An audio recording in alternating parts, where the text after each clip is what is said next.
నేర్చుకుందాం. ఒక్కొక్క మాట అయిపోయిన తర్వాత వాళ్ళు వాక్యం చదివి ప్రార్థన చేసి వివరిస్తారు. వాళ్ళు ముగించిన తర్వాత ఒక పల్లవి శరణం పాడండి. తర్వాత రెండో వాళ్ళు వచ్చి ఆ యొక్క వచనాన్ని చదివి ప్రార్థన చేసి వివరిస్తారు.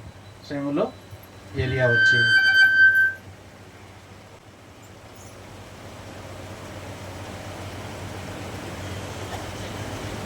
హల్లెలూయా. మనం సిలువలో ధ్యానించుకోబోతున్న మాట, మొట్టమొదటి మాట, తండ్రి వీరేం చేయుచున్నారో వీరెరుగురు గనక వీరిని క్షమించమని చెప్పాను. లోకాసు వార్త 23వ అధ్యాయం 34వ వచనం. లోకాసు వార్త 23వ అధ్యాయం 34వ వచనం. అప్పుడు యేసు, తండ్రి వీరేం చేయుచున్నారో వీరెరుగురు గనక వీరిని క్షమించమని చెప్పాను. మనందరం చిన్న ప్రార్థన చేసుకొని వాక్యంలోకి వెళ్తాం. ప్రేమ నమ్మకమైన మా ప్రియ పరలోకపు తండ్రి, దేవా, ఇదిగో నాయన తండ్రి ప్రభువా, ఈ సమయం అందు తండ్రి ప్రభువా మీ సన్నిధిలో మమ్మల్ని నిలవబెట్టినందుకే మీకే వేలాది వందనాలు, స్తుతి స్తోత్రాలు తండ్రి.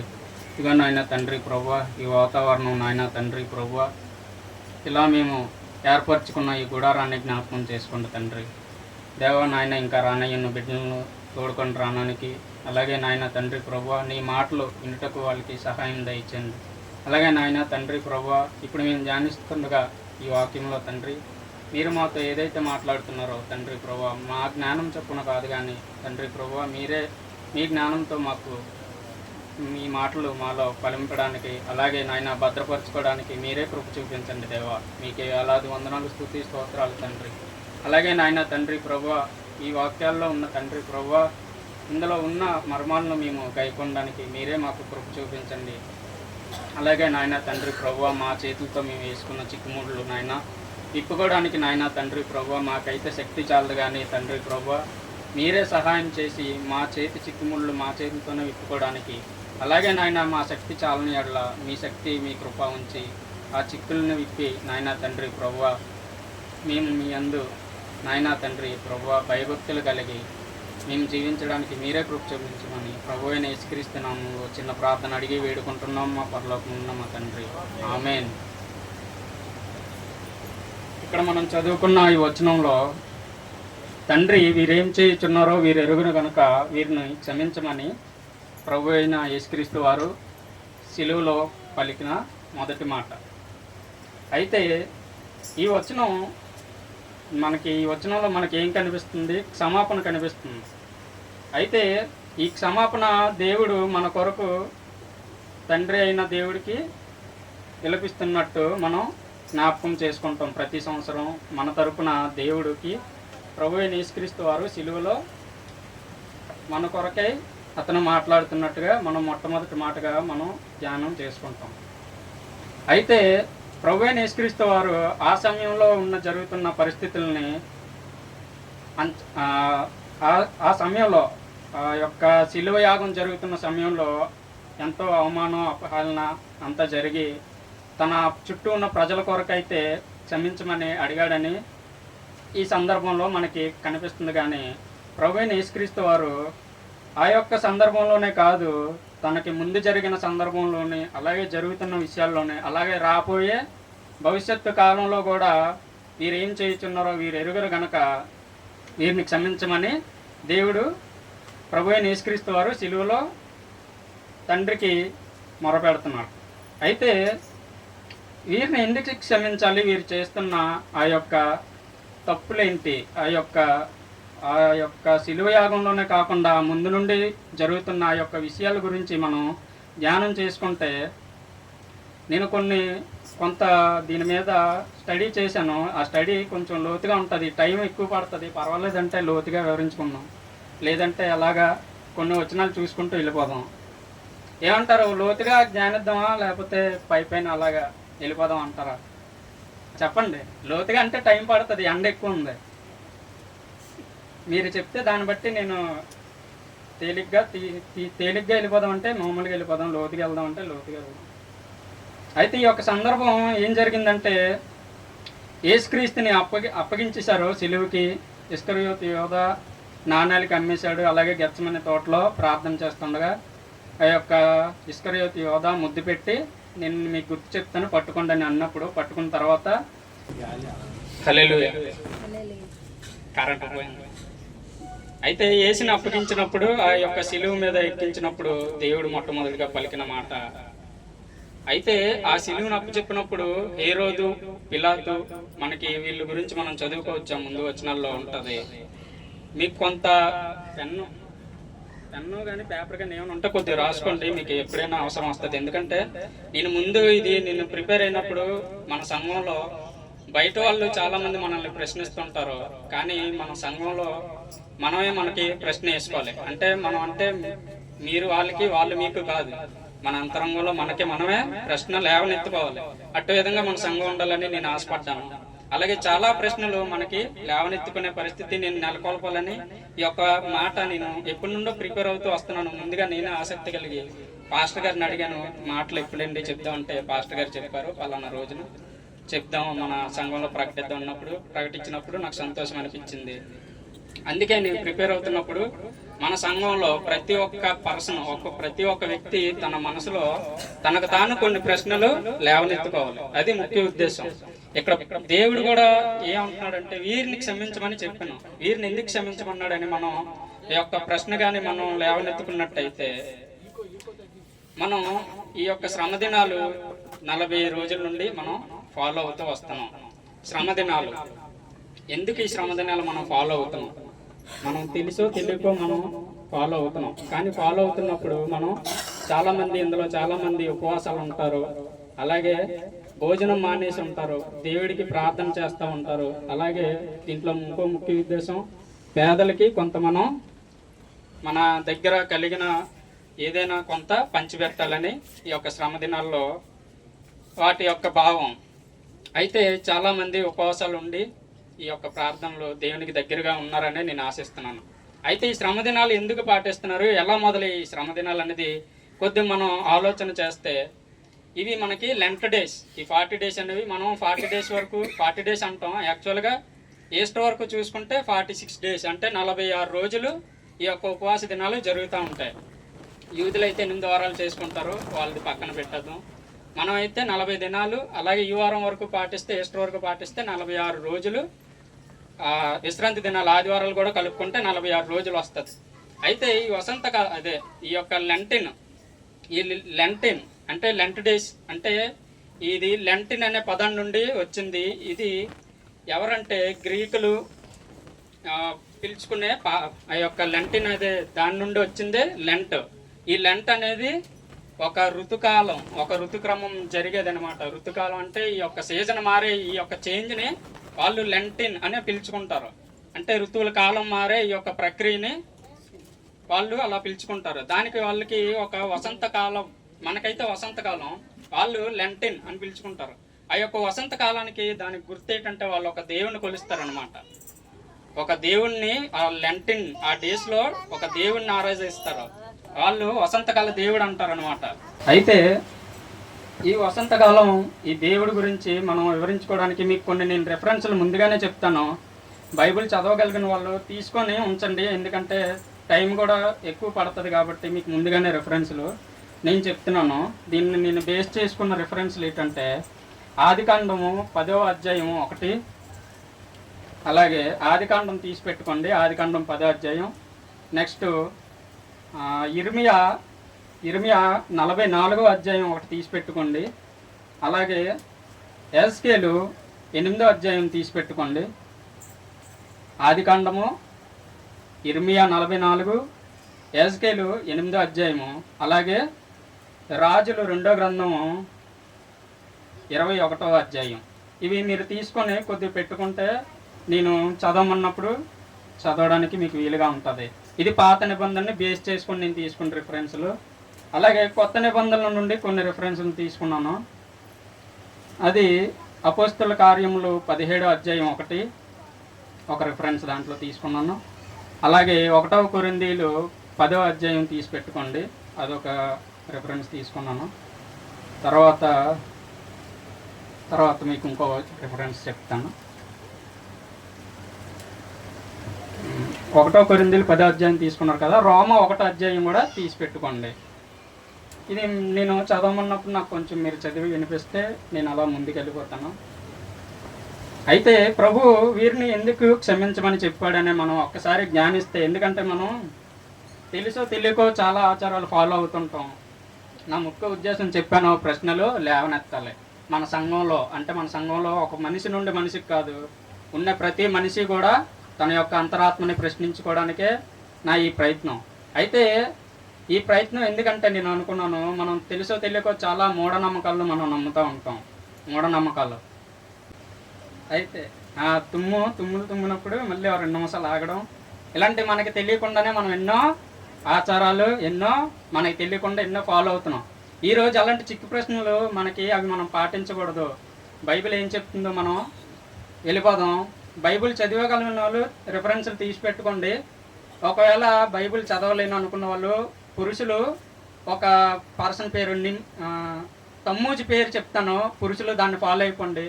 ఒకవేళ స్త్రీలు బైబిల్ చదవడం తెలియని వాళ్ళు, మీకు అష్టారోతు అనే దేవత గురించి మీకు బైబిల్లో మీకు చెప్తాను. ఆ యొక్క అష్టారోతు మీద మీరు బేస్ అయ్యి ఉండండి. పురుషులు తమ్మూజి అనే దేవుడి మీద మీరు బేస్ అయ్యి ఉండండి. స్త్రీలు అష్టారోతుని మీరు పట్టుకోండి. మీరు బైబిల్ చదవలేని వాళ్ళైతే అలా పట్టుకోండి, మీకు కనెక్ట్ అవుతుంది అది. ఎందుకు ప్రభు వారు సిలువలో వీరిని క్షమించమని అడిగారు? ఆ యొక్క మనం ప్రశ్నని విప్పుకుంటూ ముందుకు వెళ్దాం. అయితే ఈ అష్టారోత్ అనే దేవత ఎవరంటే, బైబిల్లో అయితే మనకి కొన్ని వచనాలు కొన్ని ఊరు పేరు తరపు నుండి కూడా వస్తుంది. అయితే ఈ అష్టారోత్ అనేది ఒక ఫెర్టిలిటీ గాడ్ అంటారు, అంటే సంతానోత్పత్తి దేవత, అలాగే పంటలు పండించే దేవత, ఇలా కొలుస్తూ ఉంటారు. ఎప్పుడు పూర్వకాలం నుండి వస్తున్న ఈ ఆచారం. అబ్రహాము గారి ముందు దినములు, నోవాహు జలప్రలయం తర్వాత జరిగిన ఆ యొక్క బాబేలు టవర్, ఏ బాబేల్ టవర్ అయితే ఈ యొక్క నిమ్రోద్ అనే వ్యక్తి నిర్మించడం జరిగిందో, ఆ యొక్క నిమ్రోద్ నిర్మించిన బాబేల్ టవర్ దగ్గర జనం చెదిరిపోయిన తర్వాత నుండి వచ్చిన ఈ యొక్క ఆచారమే ఈ అష్టారోతు దేవతని పూజిస్తూ వస్తారు. అష్టారోతు దేవతని ఎందుకు పూజిస్తున్నారంటే, ఈ అష్టారోతు మనకి బైబిల్లో కనిపించే నిమ్రోద్ అనే వ్యక్తిని బాగా మీరు ఒకసారి జ్ఞాపకం పెట్టుకోవాలి. ఎందుకంటే నిమ్రోద్ అనే వ్యక్తి యెహోవా యందు పరాక్రమ గల వేటగాడు అని మనకి బైబిల్ రిఫరెన్స్ మనకి చెప్పాను కదా మీకు. ఆదికాండము 10వ అధ్యాయం తీసుకోమని. ఆదికాండం 10వ అధ్యాయం ఒకసారి ఒక వచనం చదువుదాం మనం. ఆదికాండము 10వ అధ్యాయము 8వ వచనం ఒకసారి చదవండి. 8.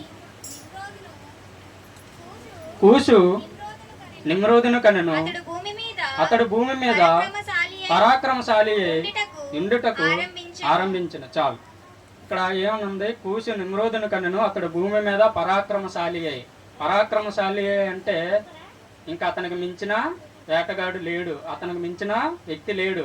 ఆ యొక్క ఉన్న జనంలో ఎప్పుడైతే జలప్రలయం జరిగి ఆ యొక్క నోవాహు సంతం నుండి వచ్చిన ఆ యొక్క కూసు అనే వ్యక్తి ఎవరంటే, సేము, హాము, యాపేత్ అనే నోవాహు 3 కుమారులలో ఆ యొక్క హాము కుమారులు, ఆ హాము నుండి వచ్చిన సంతానమే ఈ యొక్క కూసు. ఈ కూసు ఏమంట? నిమ్రోదుని కన్ను. నిమ్రోద్ అంట యెహోవా యందు పరాక్రమశాలి అయి ఉన్నాడు భూమి మీద, అంటే అతనికి ఇంకా తిరగలేదు. అలాంటి ఆ యొక్క వ్యక్తి ఏం చేశాడంట? బాబేల్ టవర్ని కట్టడం మొదలుపెట్టాడంట. 11వ అధ్యాయం 6వ వచనం నుండి చదవం. 11. అప్పుడు యెహోవా, ఇదిగో జనము ఒక్కటే, వారందరికీ భాష ఒక్కటే, వారు ఈ పని ఆరంభించి ఉన్నారు. ఇక మీదట వారు చేయదలుచు ఏ పని అయినను చేయకుండా వారికి ఆటంకమేమీ ఉండదు.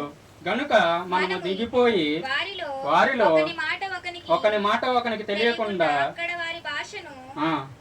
తారుమారు చేయడం రండని అనుకున్నాను. అయితే ఇక్కడ ఏం జరిగిందంట? 11వ అధ్యాయంలో ఈ యొక్క దేవుడు ఏమనుకున్నారు, ఈ ప్రజలు ఏమనుకున్నారు? బాబెల్ టవర్ కట్టేసి ఆ టవర్ మీదకి దేవుడు దిగి వస్తాడు, అంటే మన కార్యాన్ని దేవుడు చూస్తాడు, మనల్ని ఇంకా హెచ్చుగా చూస్తాడని ఈ యొక్క దేవుడికి వంతెన వేస్తున్నారు.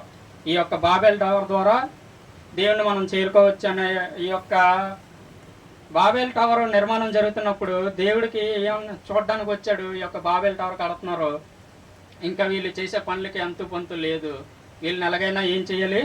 భాషలు తారుమారు చేసి అక్కడి నుండి చెదరగొట్టాలి అనే యొక్క అంటే అప్పటికి దేవుడు మనము అన్నాడు. మనము అంటే తండ్రి, కుమార, పరిశుద్ధాత్మ ఈ యొక్క త్రిత్వం గురించి కూడా మీకు నేను ముందుకు అలాగే వెళ్ళి అంటే లోతుగా నేను ధ్యానించాను. టైం పడుతుంది పాస్టర్ గారండి, వద్దంటే నేను ముందుగా, ఎందుకంటే మరి అవకాశం వస్తుంది చెప్పాలి అని నేను బాగా లోతుగా ధ్యానించాను.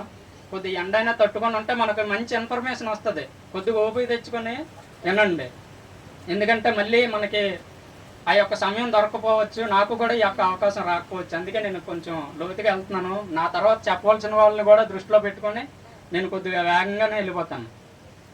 అయితే ఎక్కడి వరకు వచ్చాను, బాబెల్ టవర్ నిర్మాణం అయింది. దేవుడు చూడడానికి వచ్చాడు, భాషల్ని వాళ్ళ యొక్క జనాల్ని చెదరగొట్టేశాడు.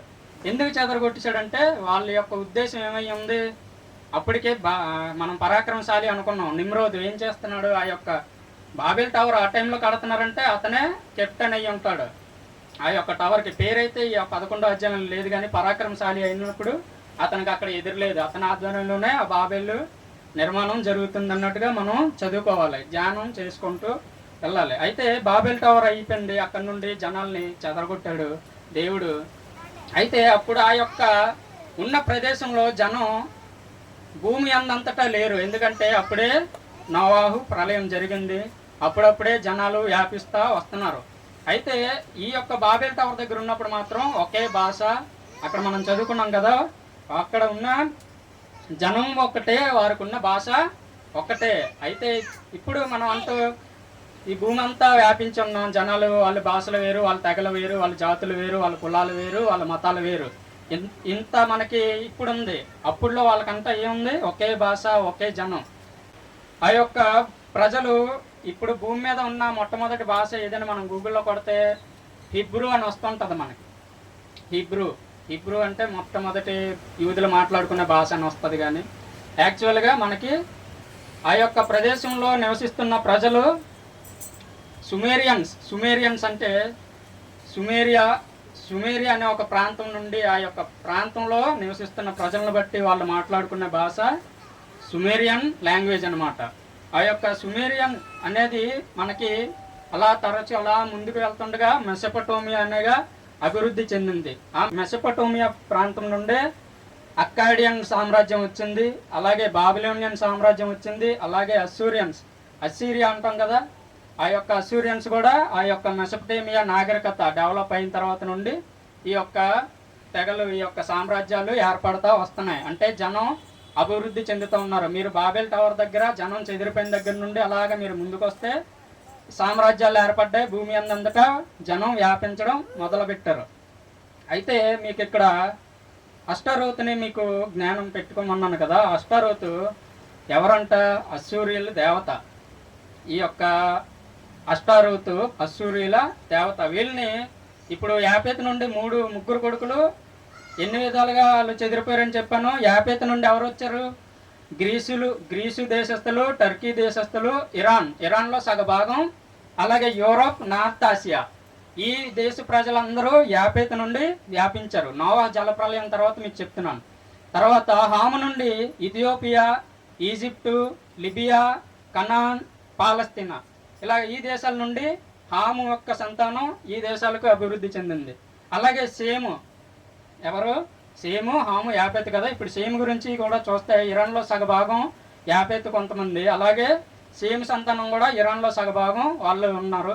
అలాగే ఇరాక్ వాళ్ళు అక్కడే అస్సూర్ అనే ప్రాంతం ఉంటుంది, ఇరాక్. అలాగే అరబ్, ఈ యొక్క సేమ్ సంతానం నుండి వచ్చిన వాళ్ళే అరబ్ యూదులు అబ్రహాం సంతానం కూడా వీళ్ళ నుండి వచ్చింది. అలాగే సిరియా వాళ్ళు కూడా ఈ యొక్క సేమ్ సంతానం నుండి వచ్చిన వాళ్ళే. అయితే ఈ యొక్క అష్టారోతుని ఈ అస్సూరీలు ఎందుకు కొలుస్తూ ఉన్నారంటే, అష్టారోతు ఒక కట్టుకథ అల్లిందనమాట. అప్పుడున్న యూదులు ఎవరైతే ఈ నిమ్రోద్ చనిపోయాడో, నిమ్రోద్ ఆ బాబెల్ టవర్ నిర్మాణం అయిపోయిన తర్వాత చనిపోవడం జరిగింది. చనిపోయిన తర్వాత వాళ్ళకి ఒక బిడ్డ పుట్టాడు. ఆ బిడ్డని చాలా ఒక కట్టుకథల్లో, అలాగే మిథాలజీ అంటారు, ఆ యొక్క మిథాలజీలో ఆ యొక్క నిమ్రోద్ భార్యకి, అదే అష్టారోతు ఆకాశపురాణి అనుకోండి, లేకపోతే ఆవిడికి ఒక బిడ్డ పుట్టాడు. ఆ బిడ్డ పేరు తమ్మూజ్ అంటే వాళ్ళు ఒక దేవుడిగా కొలిచే ఒక వ్యక్తి చనిపోయిన తర్వాత దేవుడు చేశారనమాట. అప్పుడులో ఆ ప్రజలు ఎందుకు దేవుడు చేశారంటే, దానికి ఒక కట్టు కథ అప్పుడులో ఉన్న ఆ ప్రజల్ని యెహోవాను ఆరాధిస్తున్న ఆ ప్రజల నుండి ఎలాగైతే ఈ బాబేల్ టవర్ని మనం కట్టుకొని దేవుడిని మనం చేరుకుందామని వాళ్ళు అనుకున్నారో, వాళ్ళ యొక్క ఆ యొక్క ప్రణాళికని ఆ అమ్మ ఎవరు అష్టారోత్ అనే ఆ యొక్క దేవత ఏం చేసిందంట, ఆ బిడ్డ ఇప్పుడు నిమ్రోదు చనిపోయాడు, ఇప్పుడు నాకు పుట్టిన బిడ్డే మళ్ళీ నిమ్రోదు, ఈ తమ్మూజే మీ దేవుడు నాకు మళ్ళీ పుట్టాడు అని ఆ యొక్క ప్రజలకి పరిచయం చేస్తూ ఆ యొక్క ప్రజల్ని ఒక మభ్యపెట్టి ఈ యొక్క కథ అల్లిందనమాట. ఎప్పటికప్పటికి దేశమంతటా ఆ యొక్క ప్రజలు లేనప్పుడు ఆ యొక్క ప్రజలు ఇప్పుడు చెదిరిపోయారు, ప్రపంచవ్యాప్తంగా ఈజిప్ట్ వెళ్ళిపోయారు, కొంతమంది కొన్ని దేశాలుగా విభజించి. అప్పుడు ఈ అస్సూరియల దేవత అలాగే ఈ ఈజిప్ట్ దేవత, ఈజిప్ట్లోనే ఈవిడిని ఐసిస్ అంటారు, ఈ యొక్క ఐగుప్తు దేశీయులు ఐసిస్.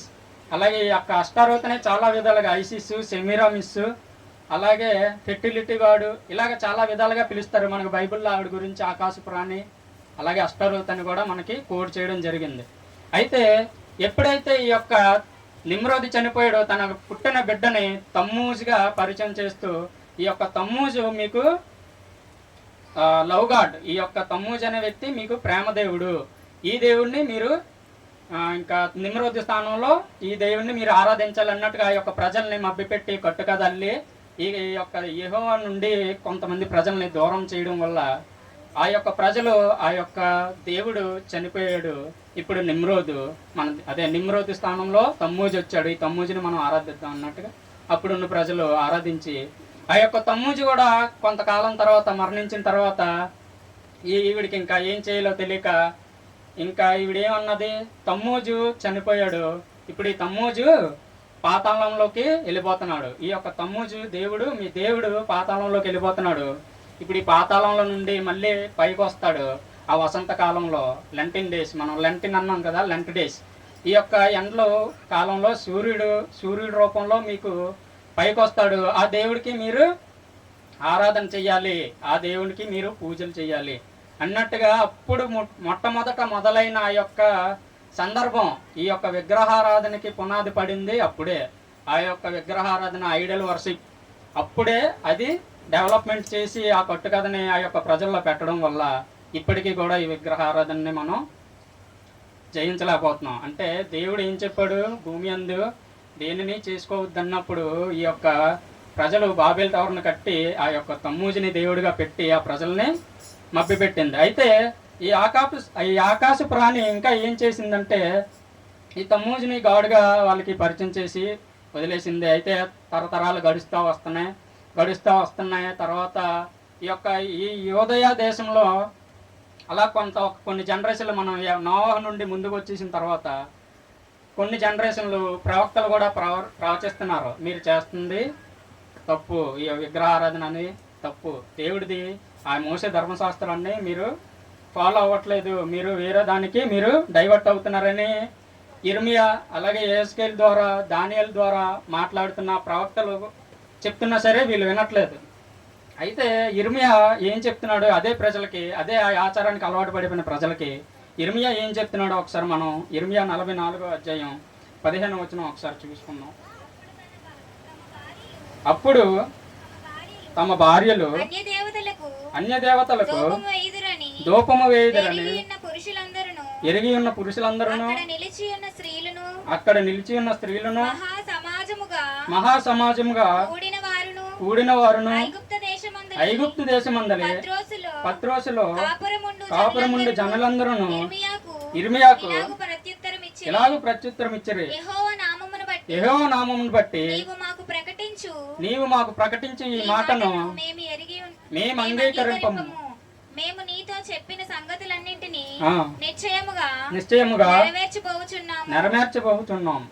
మేమును మా పితరులను మా రాజులను మా అధిపతులను యోధా పట్టణములలోను యెరూషలేము వీధులలోను చేసినట్లే ఆకాశపురానికి ధూపము వేయుదుము. చాలు. అయితే ఇక్కడ ఈ ప్రజలు ఇర్మియా చెప్తున్నాడు, అక్కడ ఆకాశ ప్రాణికి మీరు ధూపంలో వేస్తున్నారు, ఇది వేయడం తప్పు, యెహోవాకి ఇది ఇష్టం కాదు. అయితే ఆ ప్రజలు ఏమంటున్నారంట, నువ్వు చెప్పింది అంతా బాగానే ఉంది, మీకు నేను సమాధానం చెప్తున్నాడు, నువ్వు చెప్పిన దానికి మేము ఎంత మాత్రం అంగీకరించము. ఎందుకంటే మేము ఈ దేవతను ఆరాధిస్తేనే మాకు సమృద్ధిగా భోజనం ఉంటుంది, పంటలు పండుతున్నాయి. మేము ఈ ఆరాధన ఆపేసాం అనుకో, ఈ ఆకాశ ప్రాణిక ఆరాధనలు ఆపేస్తే మాకు మళ్ళీ కరువు వాటిల్లుతుంది. కాబట్టి మేము ఆలకించము. ఎందుకంటే మా రాజులు అలాగే చేశారు, మా ముందు ప్రజలు అలాగే చేశారు, అందువల్ల మేము ఆపము అన్నట్టుగా ఈ యొక్క ప్రజలు, యోధా ప్రజలు ఏమంటున్నారు ఇర్మియాకి, మేము అంగీకరించము నీ మాటలు ఎంతని అన్నట్టుగా ప్రవక్త మాటనే కొట్టివేస్తున్నారు. అయితే ఈ రాజులు వీళ్ళు కూడా ఏం చేశారో మనం ఒకసారి చూద్దాం.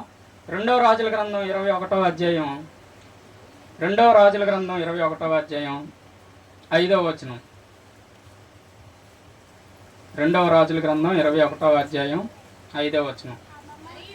మరియు యెహోవా మందిరమునకున్న 2 శాలలలో ఆకాశ సమూహములకును అతడు బలిపీఠములు కట్టించెను. అతడు తన కుమారుని అగ్నిగుండము దాటించి జ్యోతిష్యమును శకునములను వాడుక చేసి యక్షినిగాండ్రతోనూ సోదిగాండ్రతోనూ సాంగత్యము చేసెను. ఈ ప్రకారము అతడు యెహోవా దృష్టికి బహుగా చెడుతనం జరిగించుచు ఆయనకు కోపము పుట్టించెను. చాలు.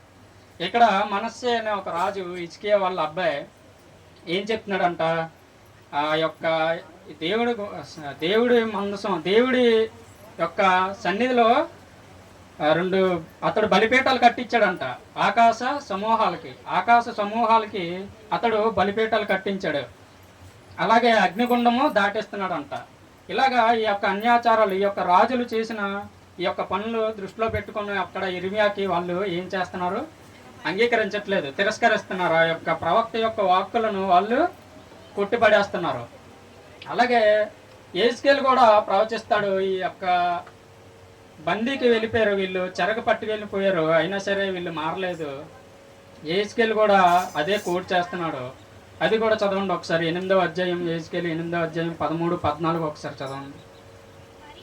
మరియు నీవు ఈ తట్టు తిరుగుము, వీటిని మించిన అతి కృత్యములు వారి చేయుట చూతువని నాతో చెప్పి యెహోవా మందిరపు ఉత్తర ద్వారమును దగ్గర నన్ను దింపగా అక్కడ స్త్రీలు కూర్చుండి తమ్మూజు దేవతను గురించి ఏడ్చుట చూచితిని. అప్పుడు ఆయన నరపుత్రుడా, ఇది చూచుతూ గాని నీవు తిరిగి చూచిన ఎడల వీటిని మించిన ఏ కృత్యములు చూతువని నాతో చెప్పి. చాలు. ఇక్కడ ఏం చేస్తున్నారంట, ఈ యొక్క యెహెజ్కేలుకి దేవుడు దర్శనం ఇస్తాడు. దర్శనం ఇచ్చిన తర్వాత ఒక ప్రాంతానికి తీసుకెళ్తాడు. అక్కడ వాళ్ళు ఏం చేస్తున్నారంట, తమ్మూజు దేవతకి, స్త్రీలంట తమ్మూజు దేవతకి ఏడ్చుచు, ఏడడం అంటే ఎలా ఏడుస్తారో మీకు తెలుసు. ఇప్పుడు వాళ్ళకి కావాల్సింది ఏంటి, ఆ యొక్క దేవుణ్ణి నమ్ముకుంటున్నారు, వాళ్ళకి అన్ని సమృద్ధిగా ఉండాలి, వాళ్ళకి సంతానోత్పత్తి కలగాలి. ఇలాగా వాళ్ళకి కలిగి ఉన్న ఆస్తి అవన్నీ కూడా వాళ్ళ సంతానం అనేది విస్తరించుకోవాలి. అంటే మనం ఈ సంతానం గురించి ఎందుకు చెప్తున్నానంటే, హవ్వ అంటది, యెహోవా దయ వల్ల నేను ఒక కుమారుని కయ్యన్ని కన్నప్పుడు ఒక కుమారుని సంపాదించుకున్నాను అనేసి యెహోవా వలన అంటది. కానీ ఇక్కడ ఈ యొక్క స్త్రీలు ఎప్పుడైతే ఆ బాబేల్ టవర్ దగ్గర చెదిరిపోయి ఆ యొక్క తమ్మూజు అనే దేవతని వీళ్ళకి పరిచయం చేసిందో, ఈ స్త్రీలు ఏమంటున్నారు, ఈ యొక్క తమ్మూజు దేవత కోసం ఏడుస్తూ ప్రలాపిస్తున్నారు. దేవుణ్ణి వదిలేసి ప్రవక్త మాటలను కొట్టివేసి ఈ యొక్క స్త్రీలు కానీ, ఆ యొక్క స్త్రీలు ఏడుస్తున్నప్పుడు అంట పురుషులు కూడా ఏం చేశారంట, ఆ యొక్క వంటకాలకి ఆ యొక్క సిద్ధం కావాల్సిన పిండి ఇవన్నీ కూడా సిద్ధపరుస్తూ వస్తున్నారు ఆ యొక్క పురుషులు. వీళ్ళ యొక్క భార్య భర్తలు ఈ యొక్క ఆచారానికి లోబడి ఉన్నారు. అలాగే ఇర్మియా 7:17 ఒకసారి చదువుదాం. 7:17 ఇర్మియా. యోధా పట్టణంలోను యెరూషలేము వీధుల్లోనూ వారు చేయుచున్న క్రియలను నీవు చూచుచున్నావు కదా, నాకు కోపం పుట్టించినట్లు ఆకాశరాణి దేవతకు పిండి వంటలు చేయవలననియు అన్య దేవతలకు పానార్పణములు పోయవలననియు పిల్లలు కట్టెలు ఏరుచున్నారు, తండ్రులు అగ్ని రాజుపెడుతున్నారు, స్త్రీలు. చాలు. ఇక్కడ ఏం చేస్తున్నారంటే ఈ యొక్క తమ్మూజు దేవతని కొలుస్తూ ఈ యొక్క పాతాళంలోకి వెళ్ళిపోయిన ఈ యొక్క దేవుడు ఆ యొక్క సూర్యుడు పైకి వస్తున్నప్పుడు అంట వాళ్ళ దేవుడికి ఏం చేస్తున్నారంట, పిండి పిసికి వంటలు తండ్రులు ఏం చేస్తున్నారంట, అగ్గి రాజు పెడుతున్నారంట, పిల్లలంట పుల్లలు ఏరుతున్నారంట. ఈ యొక్క అన్యాచారం ఎంత ఘోరంగా ఉందంటే ప్రవక్తలు ప్రవచిస్తున్నా సరే వాళ్ళ మాటలు తోసివేస్తూ వీళ్ళు ఆచారాలు వీరు ఫాలో అవుతూ వస్తున్నారు. అయితే ఇలాంటి ఆచారం గురించే దేవుడు ఏం చెప్తున్నాడు సిలువలో, తండ్రి వీరు ఏం చేయుచున్నారో వీరు ఎరుగురు గనుక వీరిని క్షమించండి. ఈ యొక్క భూతకాలంలో జరిగిన ఈ యొక్క మీకు సన్నివేశాలు చూపించాను. అయితే ఈ భూతకాలంలో జరిగిన దాని గురించి దేవుడు ఏం చెప్పాడంటే, నరపుత్రుడు కూడా పాపము చేశాడు. దాని గురించి మీకు వివరించను, కానీ నెఫీలీలు అని ఉంటారు, వాళ్ళ గురించి మీరు ఎప్పుడైనా సెర్చ్ చేయండి. నెఫీలీలు కూడా నరులు పుత్రికలు, అదే కుమార్తెలు అందంగా ఉన్నారని వాళ్ళతో తప్పు చేయడం వల్ల బలాత్కారులు పుట్టడం మొదలైందనమాట అప్పుడులో. దాని గురించి వివరిస్తే మనకు టైం ఎక్కువైపోద్ది, అది స్కిప్ చేసేద్దాం. అయితే ఈ ఆకాశ ప్రాణికి ఏం చేశారంట, పానార్పణములు పిండి వంటలు చేసి పెడుతున్నారంట. అయితే ఈ యొక్క ఆచారాలన్నీ దేవుడు యేసుక్రీస్తు వారు సిలువలో క్షమించమని అడుగుతున్నాడు. అయితే ఈ యొక్క జరిగిపోయిన ఈ సన్నివేశాన్ని మనం కొంతసేపు పక్కన పెడదాం. అక్కడ మనం చూసుకున్నాం ఆకాశ ప్రాణి చూసుకున్నాం, అలాగే తమ్మూజు యొక్క దేవుణ్ణి మనం చూసుకున్నాం. అయితే ఇది ఎక్కడి వరకు కొనసాగింది, యేసుక్రీస్తు సిలువ వేసినంత వరకు కూడా సాగింది, దేవుడు క్షమించమని అడిగాడు. అయితే ఆ తర్వాత మన క్రైస్తవ్యం ఎలా అయ్యింది, ఈ యొక్క దేవుడు క్షమించమని తర్వాత కూడా మనం మారామా లేదా అనే అన్యాచారాలు మనం పాటిస్తున్నామా అనేది మనం ఒకసారి మనం కూడా చూసుకుందాం. దానికి కొంచెం మనం హిస్టరీకి వెళ్దాం. బైబిల్ హిస్టరీ కాకుండా మనకున్న సాంఘిక హిస్టరీకి మనం ఒకసారి చూసుకుందాం. అయితే 3వ శతాబ్దంలో వరకు ఈ యొక్క క్రైస్తవుల్ని నరకయాతన పెట్టారు. 3వ శతాబ్దం వరకు రోమ ప్రభుత్వం చేజెక్కించుకున్న తర్వాత ఆ యొక్క గ్రీకుల నుండి ఈ యొక్క రోమ ప్రభుత్వం విస్తరిస్తున్న సమయంలో క్రీస్తుని కూడా సిలువ వేసిన తర్వాత క్రైస్తవ్యాన్ని నరకయాతనలోకి నెట్టడం జరిగింది. అయితే అపోస్తుల్ని చంపేయడం జరిగింది. అపోస్తుల సమాధులు కూడా ఎక్కడున్నాయో ఎవరికి తెలియని పరిస్థితుల్లో. అయితే ది కాన్స్టంటైన్ ది గ్రేట్ అని మనకి హిస్టరీలో అతని గురించి చాలా కథలు ఉంటాయి. కాన్స్టంటైన్ ది గ్రేట్ అంటే ఈ యొక్క రోమ ప్రభుత్వంలో ఆయన చక్రవర్తి. ఎవరైతే ఈ సీజర్స్ అగస్టస్ సీజర్స్ అంటే ఈ యొక్క రోమ ప్రభుత్వంలో ఉన్న కొన్ని ప్రాంతాలని వీళ్ళు ఎలా పరిపాలిస్తారంటే 4 దిక్కుల 4 చక్రవర్తులుండి పాలిస్తూ ఉంటారు. ఆ యొక్క పాలిస్తున్న ఆ యొక్క చక్రవర్తులను కూడా తను ఏక చక్రాధిపత్యం అంటారు కదా, అలాగ వాళ్ళని కూడా కలుపుకొని ఒక్కడే ఉండి మొత్తం పరిపాలన చేసిన చక్రవర్తి ది కాన్స్టంటైన్ ది గ్రేట్ అంటారంట అతన్ని. ఆయన మన క్రైస్తవ్యం మళ్ళీ పెరగడానికి, మన క్రైస్తవ్యం మళ్ళీ బతకడానికి, మన క్రైస్తవ్యం మళ్ళీ జీవించడానికి కొన్ని పునాదులు వేశారు ఆ కాన్స్టంటైన్ ది గ్రేట్. అండ్ వాళ్ళ యొక్క తన తల్లి పేరు హెలీనా. ఆ యొక్క తల్లి పేరు హెలీనా. ఈవిడ గ్రీసు సంస్కృతి తెలుసుకున్న ఒక వ్యక్తి, ఒక దేవుడు అంటే క్రీస్తు మార్గాన్ని ఎరిగిన ఒక స్త్రీ. ఈ యొక్క స్త్రీ ద్వారా మళ్ళీ మన క్రైస్తవ్యం మళ్ళీ నిలబెట్టడానికి కొన్ని పునాదులు పడ్డాయి.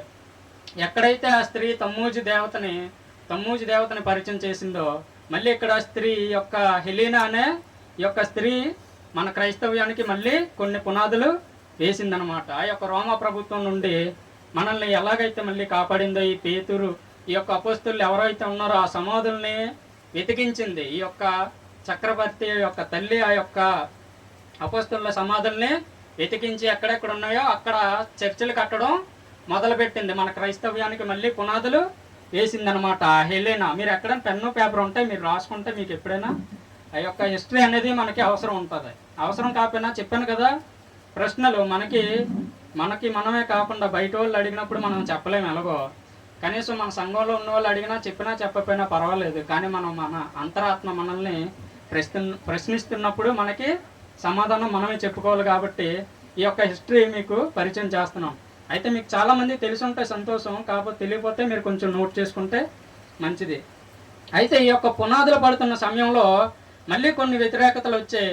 అయితే అప్పుడు ఏ వ్యతిరేకతలు వచ్చాయంటే యేసుక్రీస్తు దేవుడు కాదు, ఓన్లీ దేవుడి కుమారుడు, మనిషి కుమారుడు, దేవుడు కాదు, పరిపూర్ణమైన దేవుడు కాదు అనే ఒక వాదన ప్రచారంలోకి వచ్చింది. అయితే మన క్రైస్తవ్యం తరపు నుండి దేవుడే పరిపూర్ణుడైన దేవుడు అన్నట్టుగా మన పక్క కొంతమంది యుద్ధం చేస్తున్నారు. అలాగా మన తరపున నిలబడి మన ఈ క్రైస్తవ్యాన్ని కాపాడిన వ్యక్తుల్లో ఒక వ్యక్తి ఉన్నాడు. అతని పేరు అథానిసియస్. అథానిసియస్ అంటే మీకు గూగుల్లో సెర్చ్ చేయండి, అతని గురించి మీకు వస్తుంది. సెయింట్ అథానిసియస్ అంటారు అతన్ని. అతను అలెగ్జాంద్రియా అనే ఒక బిషప్ దగ్గర శిష్యుడు. అలెగ్జాంద్రియా అంటే ది కాన్స్టంటైన్ ది గ్రేట్కి బాప్టిజం ఇచ్చింది బిషప్ అలెగ్జాంద్రియా. అలెగ్జాంద్రియా అంటే ఈ యొక్క అథానిసియస్ అనే వ్యక్తికి గురువు. అప్పటికి కాన్స్టంటైన్ ది గ్రేట్కి బాప్తిస్మం ఇచ్చి ఈ యొక్క రోమా ప్రభుత్వంలోని క్రైస్తవ్యాన్ని ఉంచడానికి సహాయం చేసిన వ్యక్తి. అయితే ఈ అథానిసియస్ అనే వ్యక్తి ఈ క్రైస్తవ్యం గురించి నిలబడి ఒక 5 సార్లు వెలివేయబడ్డాడు. ఆ యొక్క అలెగ్జాంద్రియా అనే ప్రాంతం నుండి బయటికి వెలివేయబడ్డాడు. యేసు కోసం దేవుడు నిరూపిస్తాను అనేసి ప్రతిసారి వస్తున్నాడు, కానీ వెలివేయబడుతున్నాడు. అలాగే 5 సార్లు బయటకు వెలివేయబడిన తర్వాత ఈ అథానిసియస్ అనే వ్యక్తికి 70 ఏళ్ళు పైకి వస్తే ముసలివాడు అయిపోయాడు. అయినా సరే పోరాడుతున్నాడు. యేసు నిజమైన పరిపూర్ణమైన దేవుడు అనే ఆ యొక్క విషయాన్ని పోరాడుతా ఆపోజిట్గా ఉన్న వ్యక్తి ఎవరంటే అరియానిజం అంటారు. ఏదైనా అథానిసియస్ ఒక పక్క దేవుడు పరిపూర్ణమైన దేవుడు అంటే, ఈ అరియానస్ అనే వ్యక్తి ఏమంటున్నాడంటే దేవుడు మనిషి కుమారుడు మాత్రమే, అతను సంపూర్ణమైన దేవుడు కాదు అనే వాదనని వీళ్ళు తెరపైకి తీసుకొచ్చారు. ఎప్పుడు కాన్స్టంటైన్ టైంలో.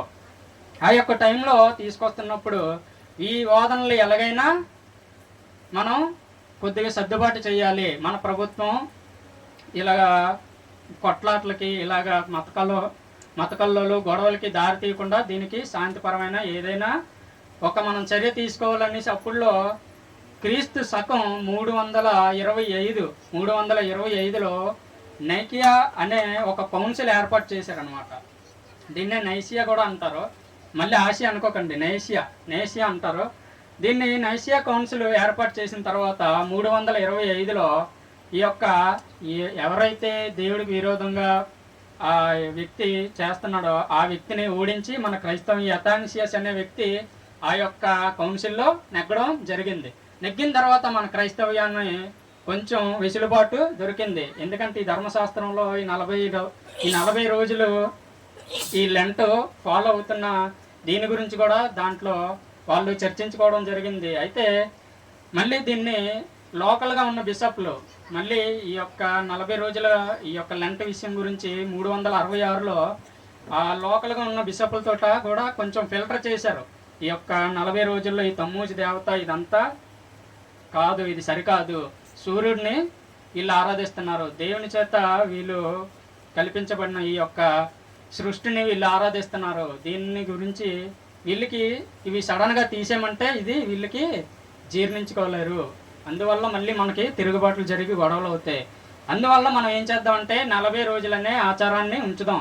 ఎందుకంటే ఈ 40 రోజుల ఉపవాసం మోసే చేశాడు, ఏలియా చేశాడు గెత్సెమనే తోటలో. మన యేసుప్రభు కూడా 40 రోజులు ఉపవాసం ఉన్నారు. అయితే ఈ 40 రోజుల ఈ యొక్క ఉపవాస ప్రార్థనలను తీసేయడం వల్ల మళ్ళీ మన మీదకి తిరుగుబాట్లు జరుగుతాయి. కానీ 40 రోజులు ఉంచుదాం. ఈ 40 రోజులకి మనం ఫిల్టర్ చేసి దీన్ని వాళ్ళకి కొంచెం మోడిఫై చేద్దాం అనేసి అప్పుడు ప్రభుత్వం అప్పుడే ఈ రోమా ప్రభుత్వం కిందన పడిపోతుంది. అలాగే పోపులు అనే ఆ యొక్క పాలన ప్రారంభమవుతుంది. ఆ యొక్క టైంలో ఈ 40 రోజుల ఉపవాస ప్రార్థనల పైన ప్రక్షాళన జరిగింది. అదే ఫిల్టర్ చేశారనమాట, శుద్ధి చేయడం జరిగింది. ఆ 40 రోజుల్లోనే వాళ్ళు ఏం పెట్టారంటే మొట్టమొదటిగా ప్రార్థన, అలాగే ఉపవాసం అంటే భోజనం మానేయడం కాదు. ఉపవాసం అంటే దేవునికి దగ్గరగా మనం ఉండడం, మనలో పశ్చాత్తాపం ఉండాలి, అలాగే దేవుణ్ణి మనం దగ్గరగా ఉండాలి. అయితే మూడవదిగా పంచిపెట్టాలి. మన దగ్గర ఏదైతే ఎక్కువ కలిగి ఉన్నా, మనకి సమృద్ధిగా ఉన్నా అది పంచిపెట్టడం అనేది వాళ్ళు పెట్టారు. ఆ తర్వాత మారు మనస్సు, మనిషి మారాలి. ఇటువంటి యొక్క కొన్ని వాళ్ళు దీంట్లో ఇంక్లూడ్ చేస్తూ ఆ యొక్క 40 ఉపవాస దినాలు వాళ్ళు పెట్టడం జరిగింది. అయితే ఈ యొక్క హిస్టరీలో జరిగిన దాని గురించి మనం చూసుకుంటే వాళ్ళు కూడా ఈ యొక్క 40 దినాలని ఉంచి ఆ యొక్క 40 దినాలకి మోడిఫై చేశారు. దాంట్ని మనం ఉపవాస దినాలుగా ఇప్పటికీ మనం జరుపుకుంటున్నాం. అలాగే ఈస్టర్ అనేది కూడా మనం ఇప్పుడు అష్టారోతు గురించి అనుకున్నాం కదా, అష్టారోతు నుండి వచ్చిందే అలా మోడిఫై అయ్యి ఇస్తారని కూడా పిలుస్తారు. ఇస్తారని పిలిచి ఎలాగ దాన్ని ఈస్టర్ అని కూడా ఆ యొక్క పదం నుండి వచ్చిందని అంటారు. కానీ మనకి ఈస్టర్ అంటే ప్రభువు తిరిగి లేచి పునరుద్ధాన దినం అనేసి మనం జరుపుకుంటాం. అయితే ఈ యొక్క చరిత్రను మనం చూసుకున్నప్పుడు ఆ యొక్క 40 దినాలని మనం పాటిస్తున్నప్పుడు నేను ఇప్పటివరకు మీకు చెప్పిన ఈ అష్టారోతు తమ్మూజు గురించి మీరు ఒకలా ధ్యానిస్తున్నట్టయితే దేవుడు ఎందుకు వీరిని క్షమించమని అడిగాడు అంటే వాళ్ళు ఆచరిస్తున్న ఆచారం తప్పు. అయితే సిలువ వేస్తున్నప్పుడు కూడా ఆ సిలువలో మొట్టమొదటిగా క్షమించమని అడిగాడు దేవుడు. అయితే క్షమించమని అడిగిన తర్వాత వాళ్ళు మారలేదు. ఈ యొక్క హిస్టరీ యేసుప్రభుని సిలువ వేసిన తర్వాత కూడా వీళ్ళు అదే ఆచారాలను పాటిస్తున్నప్పుడు కూడా ఈ యొక్క ప్రభుత్వాలు కొన్ని మోడిఫై చేసి వాళ్ళకి ఈ యొక్క 40 దినాలు అనేది ఉంచడం జరిగింది. అయితే కొత్త నిబంధనలో నేను కొన్ని వచనాలు మీకు తీసుకోమని చెప్పాను కదా, ఈ యొక్క దేవుడు చెప్పిన తర్వాత కూడా వీళ్ళంటే చరిత్రలో మనం ఇప్పటివరకు చూసుకున్నాం. వాళ్ళు పాటిస్తున్న ఆ యొక్క క్రిస్టియానిటీ గురించి ఇంకా ఫైటింగ్ జరుగుతుంది. క్రైస్తవులను ఓచకోత కోస్తున్న సమయంలో కూడా యూదులు మన బైబిల్లో పేర్కొన్న దేవుడు యేసుప్రభు ఉంటూనే యేసుప్రభుతో ఉన్నవారు కూడా వాళ్ళు కూడా అన్యాచారాలని పాటించడం జరిగింది. వాళ్ళ గురించి కూడా కొన్ని రెఫరెన్స్ మీకు తీసుకోమని చెప్పాను. అపోస్తలుల కార్యాలు 17, 29, 30లో ఒక వచనం ఉంటుంది. మనం చదువుకొని త్వరగా ముగిద్దాం. కొద్దిగా ఇంకా టైం పడుతుంది కానీ నేను ముందుకు వేగంగా వెళ్ళిపోదామని చూస్తున్నాను. మనము దేవుని సంతానమై ఉండి మనుష్యుల చమత్కార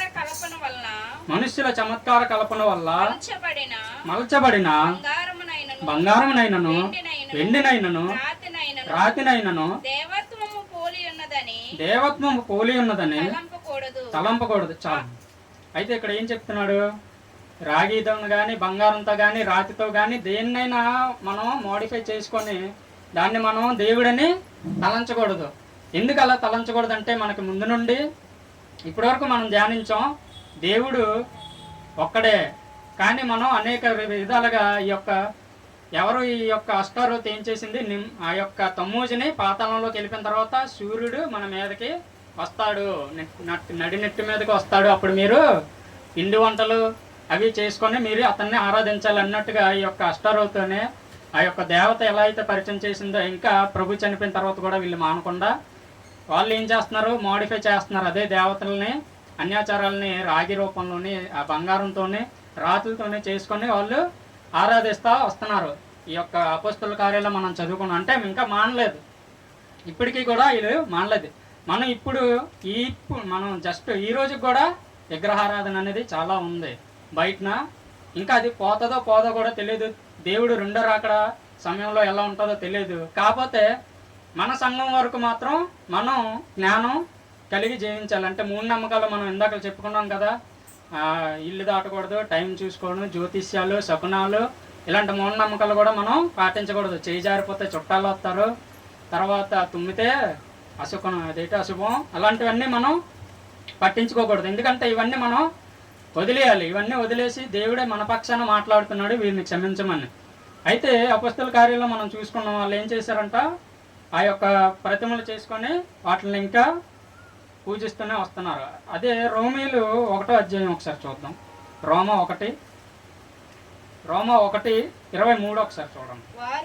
వారు అక్షయుడగు దేవుని మహిమను క్షయమగు మనుష్యుల యొక్కయు పక్షుల యొక్కయు చతుష్పాద జంతువుల యొక్కయు పురుగుల యొక్కయు ప్రతిమా స్వరూపను మార్చిరి. చాలు. అయితే ఇక్కడ ఏం చేస్తున్నారు వీళ్ళు, అక్షయుడకు దేవుడిని వదిలేస్తున్నారు. అంటే క్షయం కాని దేవుడు, అంటే దేవుడు ఎప్పుడు చనిపోతాడా? మన దేవుడు చనిపోడు. అలాగే మన దేవుడు పాడైపోయినవాడు కాదు. అయితే మన అక్షయుడకు దేవుడిని వదిలేసి వీళ్ళు ఏం చేస్తున్నారంట, క్షయమగు మనుష్యుల యొక్క ఇప్పుడు ఈ తమ్మూజు ఏం చేశాడు, చచ్చిపోయి పాతాళంలోకి వెళ్ళిపోయాడు. ఎందుకంటే మనుషుడు చచ్చిపోతే కుళ్ళిపోతాడు, మట్టిలోకి వెళ్ళి మట్టి అయిపోతాడు. అయితే మనుషుడు పాతాళంలోకి వెళ్ళిపోయి మళ్ళీ దేవుడిలాగా వస్తాడని వీళ్ళ విశ్వాసం ఇక్కడ ఉంది. మనుషుల యొక్క అలాగే పక్షులు, మన పక్షి రూపంలో ఉన్న ఎంతో మంది దేవతలను మనం చూస్తూ ఉంటాం. ఈజిప్ట్లోని పక్షి రూపంలో ఉన్న దేవతల గురించి మీకు ఉంటుంది. కప్పలను కూడా వాళ్ళు కొలుస్తూ ఉంటారు.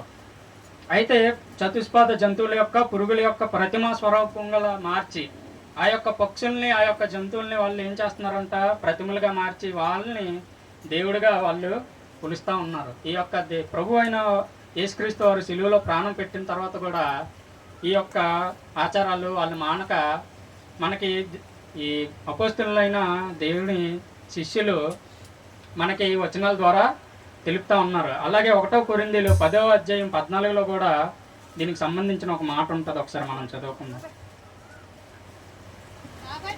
కాబట్టి నా ప్రియులారా విగ్రహారాధనకు దూరముగా పారిపోండి. చాలు చాలు.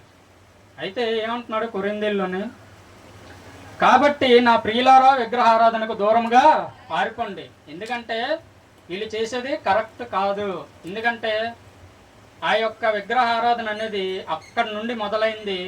అప్పటికి హవ్వ కూడా చెప్పింది, నేను యెహోవా వలన కుమారుని సంపాదించుకున్నానని చెప్పింది. కానీ వీళ్ళు ఈ యొక్క ఆకాశ ప్రాణికి ఫెర్టిలిటీ గాడ్ అంటే సంతానోత్పత్తి యొక్క ఏ యొక్క సంతానం గురించి ఏ దేవతని వీళ్ళు కొలుస్తున్నారో వాళ్ళు మలుచుకొని విగ్రహారాధనలుగా కొలుచుకొని జీవిస్తున్న సమయంలో మళ్ళీ శిష్యులు ఏం చెప్తున్నారు, ఆ యొక్క అపోస్తలులు ఈ యొక్క కొరింథీల్లో మనకు చెప్తున్నారు, కాబట్టి నా ప్రియులారా విగ్రహారాధనకు దూరముగా పారిపోండి. అయినా సరే ఇప్పటికీ ఎవరు పారిపోయారో లేదో తెలియదు, కానీ క్రైస్తవం అయితే పెరుగుతుంది, కానీ ఈ యొక్క విగ్రహారాధన ఈ యొక్క ఆచారాన్ని మాత్రం విడిచిపెట్టట్లేదు. ఎందుకంటే ప్రభు అయిన యేసుక్రీస్తుని ఇంకా పూర్తిగా అంగీకరించిన వారు మన భూమి మీద ఇంకా పూర్తిగా మారలేదు. అయితే రెండవ రాకడికి వాళ్ళు సమాధానం చెప్పుకోవాల్సి వస్తుంది. అయితే ఈ స్త్రీలు ఎందుకు ఆ యొక్క అష్టారోతిని కొలిచారంటే మీకు ఏం చెప్పాను, సంతానోత్పత్తి దేవత. వాళ్ళ గురించి ప్రభు అయిన యేసుక్రీస్తు వారు ఏం చెప్పారంట, వీరిని క్షమించమని అడిగారంట. ఆ పైన మనం మొట్టమొదట ఈ వచనం తీసుకున్నాం కదా, లోకా సువార్త 23:27 నుండి ఒకసారి చదువుకుందాం. చదవండి. గొప్ప జనసమూహము ఆయనను గూర్చి రొమ్ము కొట్టుకొనుచు దుఃఖించుచున్న చాలా మంది స్త్రీలను ఆయనను వెంబడించిరి. యేసు వారి వైపు తిరిగి, యెరూషలేము కుమార్తెలారా, నా నిమిత్తము ఏడవకుడి, మీ నిమిత్తమును మీ పిల్లల నిమిత్తమును ఏడువుడి. ఇదిగో గొడ్రాండ్రును కనని గర్భములను పాలియని స్తనములను ధన్యములైనవని చెప్పు దినములు వచ్చిచున్నవి. అప్పుడు మా మీద పడుడని పర్వతములతోనూ మమ్మ కప్పుడని కొండలతోనూ జనులు చెప్పసాగుదురు. వారు పశ్చిమానికి ఎలాగూ చేసిన ఎడల ఎండిన దానికి ఏమి చేయుదురని చెప్పాను. చాలు. ఇక్కడ మనం ఈ పైన మనం తండ్రి వీరు ఏం చేయుచున్నారు వీరు ఎరుగున కనుక ఆ 2 వచనాలు దాటితే అదే వస్తుంది. ఆ పైన గొప్ప జనసమూహం అంట ఆయన్ని వెంబడిస్తూ వస్తున్నారు. అయితే అప్పుడు ఏం జరుగుతుందంట, యేసుకి సిలువ వేసేస్తున్నారు అని రొమ్ము కొట్టుకొని చుట్టూ ఆ యొక్క జనసమూహము ఆ యొక్క స్త్రీలు ఏడుస్తున్నారంట. ఏడుస్తుంటే వాళ్ళకి దేవుడి సమాధానం ఏం చెప్తున్నాడంట, మీరు నా నిమిత్తము ఏడవకండి, మీ పిల్లల కోసం మీ నిమిత్తమే ఏడవండి. ఇదిగో గొడ్రాండ్రులను పిల్లల కళ్ళని గర్భములను పాలియని స్తనములను ధన్యములు. అంటే వీళ్ళు స్త్రీలకి ఎందుకు అలా చెప్పాడు అంటారు, ఆ యొక్క స్త్రీలు అప్పుడు ఏం చేశారో ఆ యొక్క పాత మనం చదువుకున్న ఇప్పటి వరకు ఆ యొక్క తమ్మూజి దేవతని పరిచయం చేసిన ఆ దేవతని వీళ్ళు ఏం చేస్తున్నారు, ఫెర్టిలిటీ గాడ్గా కొలుస్తా ఆ యొక్క ఆచారం యేసుప్రభు సిలువ వేస్తా అక్కడ వరకు కూడా వచ్చింది. ఆ యొక్క అప్పుడు సమాధానం దేవుడు ఇస్తున్నాడు, మీరు ఇంకా ఇది వరకు చేసిన ఇలాంటివి ఏం చేయకండి, ఇంకా పాలియని స్తనములు కానీ మీరు పిల్లల్ని కన్న గర్భములు కానీ ఇవి ధన్యములైనవి.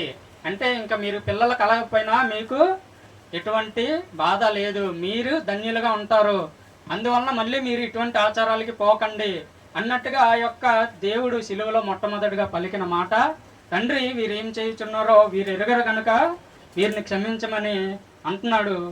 ఆ యొక్క స్త్రీలు స్త్రీ మళ్ళీ ఎలా ఎన్నుకోబడిందో మీకు చెప్పాను. కాన్స్టంటైన్ ది గ్రేట్ అతను హెలెనాని ఎలాగ నిలబెట్టాడో దేవుడు, మళ్ళీ ఈ యొక్క స్త్రీలని ఎలా అయితే దేవుడు కోడ్ చేసి మీరు ఇంకా ఇటువంటి పరిస్థితి మీకు రాకూడదు అన్నట్టుగా దేవుణ్ణి మీరు ఎరగాలి, దేవుడిని మీరు ఎరిగి ఈ యొక్క అన్యాచారాలను కూడా మీరు కూడా పురుషులు కూడా తమ్మూజుని కూడా మీరు ఫాలో అవ్వకండి, మీరు క్షయమైన దేవుడు మన దేవుడు కాడు, మన దేవుడు అక్షయుడు అన్నట్టుగా చెప్పి ఆ యొక్క సిలువలో మొదటి మాట పలుకుతూ, తర్వాత పునరుద్ధాన దినములో కూడా దేవుడు మొట్టమొదట కనబడింది స్త్రీలకే కనబడతాడు. ఆ యొక్క సమాధి దగ్గరికి వెళ్ళినప్పుడు మరియా తనతో పాటు ఇంకో స్త్రీ కూడా వెళ్తారు. వెళ్ళిన తర్వాత ఆ యొక్క ఇద్దరు స్త్రీలకు దేవుని సమాధిని తెరవడానికి వెళ్ళి చూద్దాం ఉన్నప్పుడు వాళ్ళకి ఇద్దరు దూతలు ప్రత్యక్షం అవుతారు. మొట్టమొదట ప్రత్యక్షమయ్యే యొక్క వార్త దేవుడు తిరిగి లేచాడు అనే యొక్క వార్త మొట్టమొదట మళ్ళీ ఆ యొక్క స్త్రీకే వినబడింది. వాళ్ళు తెలియజేశారు. అదే లోకాసు వార్త 24:1 నుండి 6-7 వరకు మనం చదువుకోవచ్చు. అదే లోకాసు వార్త చదవండి. ఆదివారమున తెల్లవారుచుండగా ఆ స్త్రీలు తాము సిద్ధపరిచిన సుగంధ ద్రవ్యములను తీసుకొని సమాధి యొద్దకు వచ్చి సమాధి ముందర ఉండిన రాయి దొర్లింపబడి ఉండట చూచి లోపలికి వెళ్ళిరి. కానీ ప్రభువైన యేసు దేహము వారికి కనబడలేదు. ఇందును గూర్చి వారికి ఏమీ తోచకుండగా ప్రకాశమానమైన వస్త్రములు ధరించిన మనుష్యులు వారి యొద్ద నిలవబడిరి. వారు భయపడి ముఖములను నేలమోపి ఉండగా వీరు సజీవుడైన వానిని మీరెందుకు మృతులలో వెదుకుచున్నారు? ఆయన ఇక్కడ లేడు, ఆయన లేచి ఉన్నాడు. ఆయన ఇంకా గలిలీలో ఉండినప్పుడు మనిషి కుమారుడు పాపిష్టులైన మనుషుల చేతికి అప్పగింపబడి సిలువ వేయబడి 3వ దినమందు లేవవలసి ఉన్నదని ఆయన మీతో చెప్పిన మాట జ్ఞాపకము చేసుకోండి వారి చాలు. అయితే ఇక్కడ మనం చదువుకున్న ఈ వచనాల్లో యేసుక్రీస్తు పునరుద్ధాన దినం మనం ఆదివారం జరుపుకోబోతున్నాం.